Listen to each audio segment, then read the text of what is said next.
Atlanta, Georgia, in the late 1970s, a city striving to redefine itself amid the racial and economic tensions. But beneath its bustling streets and growing skyline, a shadow began to spread. Over the course of 2 terrifying years, at least 28 children, teenagers, and young adults were abducted and murdered. This is the story of Atlanta child murders, a case that still haunts a city and a nation seeking answers. The nightmare began in the summer of 1979 when 14-year-old Edward Hope Smith and 13-year-old Alfred Evans vanished.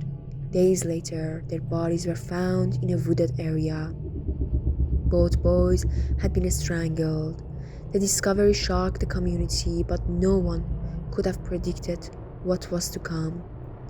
Over the next 2 years, children and young adults, primarily African American boys, began disappearing at an alarming rate. Many came from working class neighborhoods, and their absences left families distraught and communities on edge. The victims ranged in age from 7 to 27, and most were last seen alone, often on their way to school, home, or running errands.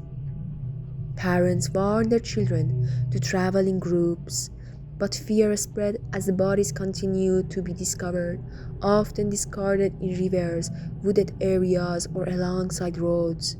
The city's African American community grew frustrated as it seemed authorities weren't taking the case seriously. For them, the crisis was more than a string of murders. It was a failure of justice and a reflection of systematic neglect. By 1980, the murders had reached a fever pitch. The press dubbed the case the Atlanta child murders, and the growing body count drew national attention.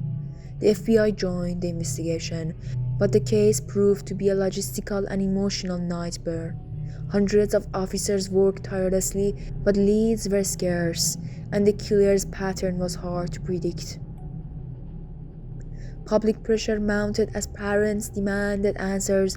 The mayor imposed curfews, and volunteers patrolled neighborhoods, desperate to protect their children. Fear permeated the city. The notion that someone was preying on Atlanta's most vulnerable children was unbearable, and the lack of progress only deepened the community's anguish. Then came a break, or what seemed to be one. In May 1981, during a police stakeout near the Chattahoochee River, officers heard a splash and spotted a car speeding away. Inside was Wayne Williams, a 23-year-old aspiring music promoter. The next day, Nathaniel Cater, a 27-year-old man, was found downstream. Carpet fibers and dog hair from Williams' home and car was linked to several victims, leading to his arrest. In 1982, Wayne Williams was convicted of the murders of Nathaniel Cater and Jimmy Ray Payne, both adults, but authorities declared him responsible for at least 22 of the Atlanta child murders. The fibers found at crime scenes matched those in Williams' home, and his suspicious behavior during the river stakeout strengthened the case against him. But not everyone was convinced. Many families of the victims and members of Atlanta African American community questioned whether Williams was the true predator of all the murders. They pointed to the differences in the victims' ages, methods of killing, and circumstances of their disappearances, arguing that some crimes might have been the work of others. The case's racial dynamics and lack of conclusion evade fueled those doubts. In 2019, the Atlanta child murders case was reopened to examine new evidence with modern technology. While William remains in prison, the question of whether he was solely responsible or if the murder were the work of multiple predators continue to haunt Atlanta. The Atlanta child murders left a city grieving, a community outraged, and a nation searching for answers.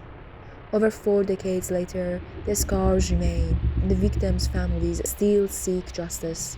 Whether or not Wayne Williams was the sole killer, the lives of 28 young people were senselessly cut short, leaving Atlanta to grapple with a tragedy that defies closure. The Atlanta child murders remain one of the most haunting cases in American history, a story of fear, loss, and unresolved questions that linger in the hearts of a city and its people.